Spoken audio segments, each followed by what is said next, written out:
Welcome to Sam the Van. Today we are going to talk about my electrical and my fridge. Editing Sam here. This looks great, but the sound quality is terrible thanks to the New Brunswick Oceanside wind. Sorry, but I'm just going to save you from the terrible audio quality and voice over some of the good parts. Here's what you need to know about my electrical system. On the roof, there's 4 solar panels powered by Renergy and 2 fantastic fans. If you want to see more fun, short content, go check out my TikTok. Back to the main video. What were we talking about again? Oh yeah, electrical. Around the other side of my van, there's a compartment that houses my batteries and a generator that I never use. Inside this rarely used compartment, a generator and 2 AGM deep cycle 100 amp hour batteries. Alright, now that we've got that discussed, let's head inside and talk about what's in there. Alright, inside this cabinet, right when you first walk into my door, you'll open this cabinet. This is my sort of energy center inside. This is my inverter, which now that I've got this project finished, I almost never turn this thing on. Since I also have this beautiful little hub that has 12 volt, and I plug it onto the side and plug like my laptop, the traditional 110 house plug. It's the only thing that I really need to plug into here. Other than that, I don't need this inverter for anything. I was using it for my fridge. We'll get more to that later. This switches DC to AC current. So your 12 volt DC switches it to 110 volt AC. For anybody that is a little bit confused, I'm with you. I studied a lot in order to figure this out. So 12 volt is way easier on your energy consumption. This heater right here is diesel and 12 volt. All my lights and everything and my fans on the roof are 12 volt. USB hub cigarette lighter is 12 volt, right? So if you can keep everything at 12 volt, you're not losing as much energy in the change from DC to AC. This thing in the summer, I also had a big issue with it because it needs to stay cool. So it uses a lot of power just to run a fan to stay cool. And then the AC on the fridge is so much higher. So that's just a little bit about this inverter. If you can get your whole system to run on 12 volt, you're going to be so much better off.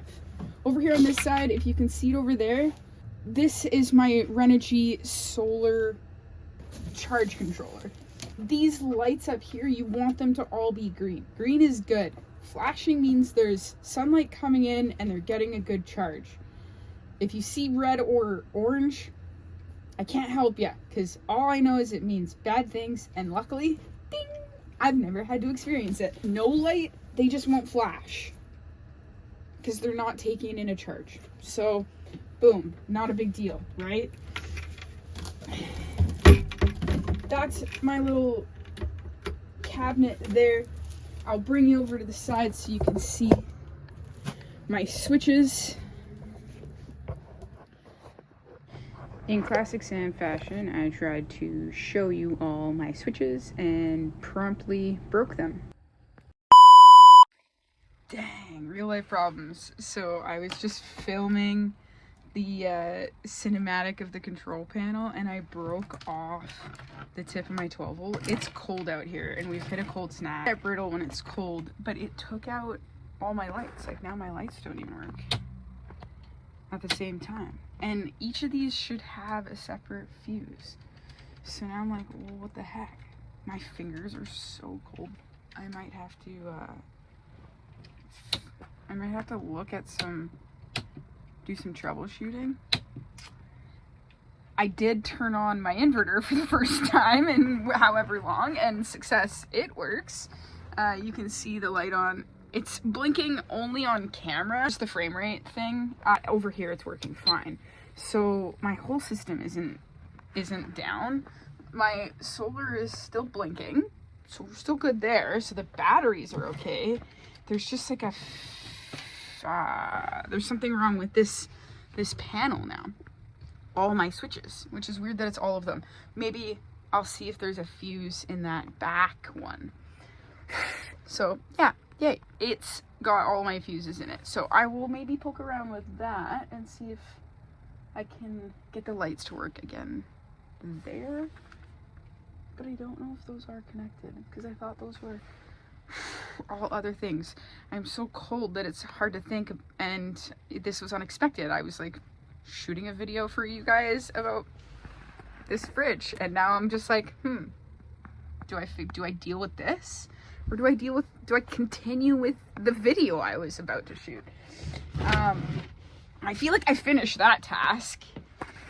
Sorry, the lighting is just not going to be as good in here. Thank gosh that I'm not like currently living in the van, because it gives me some time to Google and search and investigate without it being a problem. Because right now I'm in my winter hiatus where I'm actually renting a suite in New Brunswick. So yeah, at least I have some time to troubleshoot and access to internet. Okay, so let's get the rest of this information that I wanted to share with you guys done really fast. Things you're gonna need for this project. Here it is. Bam. Preferably 2 colors. Wire cutters. Preferably ones that have information on it. The colors at the top are really helpful. You're gonna need some sort of fuses. And you're gonna need a wiring kit. This one has the different style of connectors here at the bottom. It also has tubes and all that other stuff that you might need. Tape. Make sure it's electrical grade. I'm gonna show you guys how to use all of this stuff to utilize a proper 2 or 3-way fridge and get rid of the standard household plug and wire it for your 12-volt system. Let's get to it because it's freezing cold out here. Hi everybody. Okay, so I have a bunch of stuff pulled out. I am waiting. I just got off work like half an hour ago. I found a spot to hang out for a few hours. It's 7:10 in the morning, and I'm just kind of waiting until 10 a.m. so that I can go pick up my e-bike. So I can't go to bed right away. So I'm trying to keep myself awake. I have decided to try to hardwire my fridge. Basically, it has been running off of an extension cord for the 110 off the inverter, which is in this cabinet over here. It does have the ability to be hardwired for 12 volt. I've had this fridge now for over a year and I have yet to do it. So I have really gained the determination to get this done. This is one of those projects that's been on my to-do list. I picked up the wires as 10 gauge. I didn't actually need 10 gauge. Now taking a closer look at it, I didn't need 10 gauge. I actually needed 12 gauge, but we'll just go with the 10 gauge now that I have it. Because I want to use this momentum and actually get this done. Here, let me show you what I've been doing. Okay, so I originally, these were on here. And this is a lot thicker of a gauge than what is actually attached to that fridge unit. So that's why I went with the 10 gauge. It's closer to this other wire. I realized that this little orange part is just a really old-fashioned butt connector like this. This is the newer style. This one's more like, it's like paper or cardboard. You can see inside there is a little bit of a sort of metal part that the wire feeds through. But there wasn't really a point of having this little chunk connector here and another connector there. So I just cut it and we'll do one connector and then one long piece right to the inverter. I didn't really capture this very well or explain what I was doing very well in this previous scene. Those small short wires were attached to the back of the fridge when I first bought it. So what I was doing was taking those small sections out so that it was just one connector instead of several connectors in the line. Every time you put in a connector, you lose some current, or you have a possibility of losing current anyways. And it's a potential point where the wire could break. So the less connections you have like that, the better. When I make and edit these videos, I'm often looking back into the past. And honestly, in hindsight, one of the things that I did do when I lost Hendrix was I stayed productive. In a sense, it was a good thing because I got to do all of these little projects that I had been procrastinating for a while. In the effort of trying to procrastinate my grief and to keep my mind busy, that to-do list became more important. That to-do list became my focus. In a sense, losing Hendrix has been a big chapter of my life. It has helped me get a lot of things done that I never would have otherwise, I think. Not that I want to think of it as a good thing, but that's me trying to look at the bright side of a bad thing that happened. One thing I have definitely learned and really learned to embrace since becoming a van lifer and a traveler is to be grateful for what you have. Be grateful for every little small thing. 4 years ago, when I bought my van and started this journey, if you would have asked me if I thought I was capable or going to wire this myself, I probably would have laughed at you and said, heck no, I'm gonna hire someone. But you know what? I did quite a bit of it myself. As you can see here, I'm capable of a lot more than I give myself credit for some days. And that's what showing these videos is about. To prove that if you persevere, you're capable of more than you think you are. Samcam. Okay, so I started this project a little after 7. It's now 9:14. So it took me about 2 hours to route that wire, attach it to the fridge, and route it kind of all the way around here and through the bench, and then kind of deal with this mess. And to wrap my head around a couple of things. I was looking at a couple of YouTube videos and I was thinking that I would need to put in a switch. Say, for example, if I go away on vacation, I don't want the fridge running constantly in the background. I want to be able to turn it off. And since I won't just be able to push the button on my inverter or just unplug it from the wall, this will be a little bit different since it's hardwired. So I was thinking about wiring a switch. And then I thought, well, wait a second. When I leave, I can just pull the fuse from that fuse block. That's what I did with my heater as well, because it has a little digital panel back over there. The digital panel constantly has light, which draws energy. So when I went to Mexico, I just pulled the fuse for the diesel heater, which turned off that LCD panel, so it wasn't constantly drawing.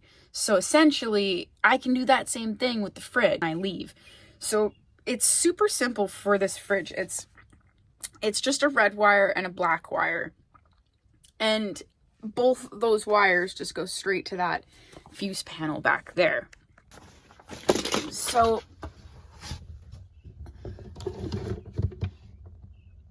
the negative is over there and the positive is over here with this yellow fuse.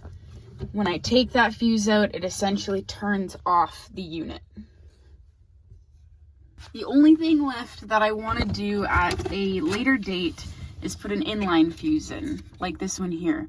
There's an inline fuse in my diesel heater on the positive wire, and I would like to do that as well to this one here, which is my... What was that? My lights. There's something going on with my lights here.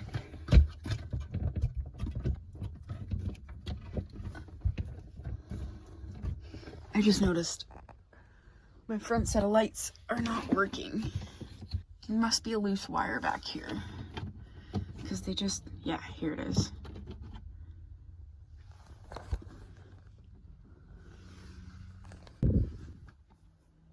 It's as soon as I touch this one. So it must be this guy right over here. One of my friends at work was actually just talking to me about soldering wires instead of crimping them, which would definitely help connections like that, especially with the constant earthquake that our unit is going through. Don't have to turn this on anymore. This extension cord was just running. Ugh, I just hit that. This extension cord runs all the way over here and has the 110 for the fridge. So I can unplug this guy now.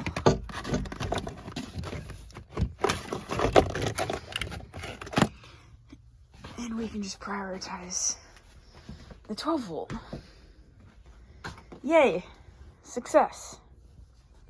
Hey, I'm proud of myself. Yet another task I was nervous to complete. I have a big giant mess on my floor that I need to now spend the next 20 minutes or so cleaning up. I'll just label a couple of wires and then I've got about, I don't know, 10-15 minutes after I'm done cleaning up to get to the bike shop to pick up my e-bike. So that was a great way to spend a couple of hours. I'd say waste time, but that was not at all a waste of time. That was very productive. So yeah, don't waste time. And a good way to spend it. Time is never wasted when you make good, productive use of it. And when you live in your van full time, there's always some sort of project on the honey to-do list. Yeah, happy to cross one off today.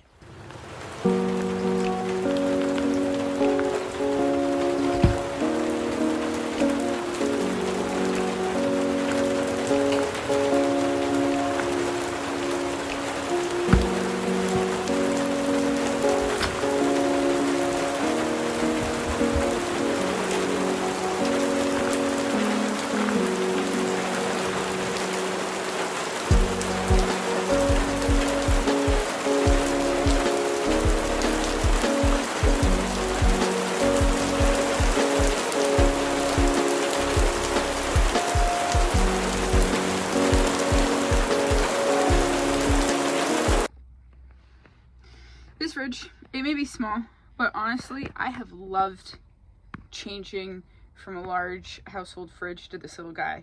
My shopping habits have gotten so much better.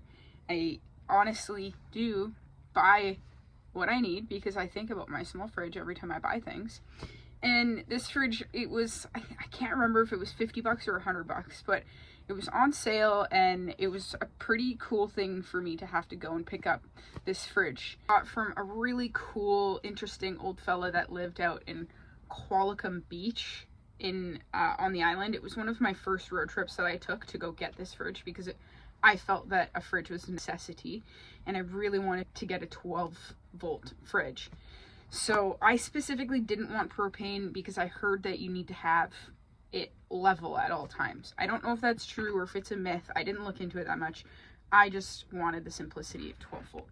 And in hindsight, now that I've used this fridge on 12 volt for over a year, I can tell you I should have swapped it sooner because it is such a trickle on the electrical system when it's 12 volt compared to when you're using the 110. This seems daunting, right? Using the electrical, like if you've never done electrical and you've never used a pair of crimpers before, it's way different than your standard household plug. I understand. I was you, but it is really easy once you start doing it. Like I just broke my light switch over there somehow. I don't quite know how. I think it's just a combination of the cold and I can't feel with my fingers very well. And I haven't been in here using things, so sometimes that's just, you know, when you're not using it every day, it also gets, you know, things break and they wear out. So it's just, maybe it's just time for a new one. And yeah, you know, I'm not even scared to go and fix it myself. I'm going to. I know I will because I've also done things like this now. And it just gives me more confidence to go and fix the next thing. I'm not afraid to fix it myself. And you know what, if I try and fail, no problem. I'll try again, and I'll try again. And after a few more tries, I'll either get it right, or I'll start asking for more help. Instead of asking online, maybe I'll ask somebody to come show me or come look at it, right? But I'm always going to try myself first, every time. You learn a lot, and it gives you more respect for things like this. Gives me more respect for my whole electrical system. It gives me more respect for the guys that are coming in trying to chase a water leak in my suite, because I now have fixed things myself and have tried to chase the problem, and I know it's difficult, right? This little fridge, it has served me wonders. The gentleman that I got it from, I believe he told me he brought it out of his Westfalia van when he first bought property out in Qualicum. It was just land, and he was living in his van until he built a small cabin or shelter, and then he lived in that and used this fridge from his van for his first home. And slowly over the course of time, he built more property on his land, and it was a shop fridge for a while. So this fridge has had many, many lifetimes, and now it is currently on a cross-Canada road trip with me. And it's, who knows, like 3rd or 4th cross-Canada road trip. But this time, with me, and I love it.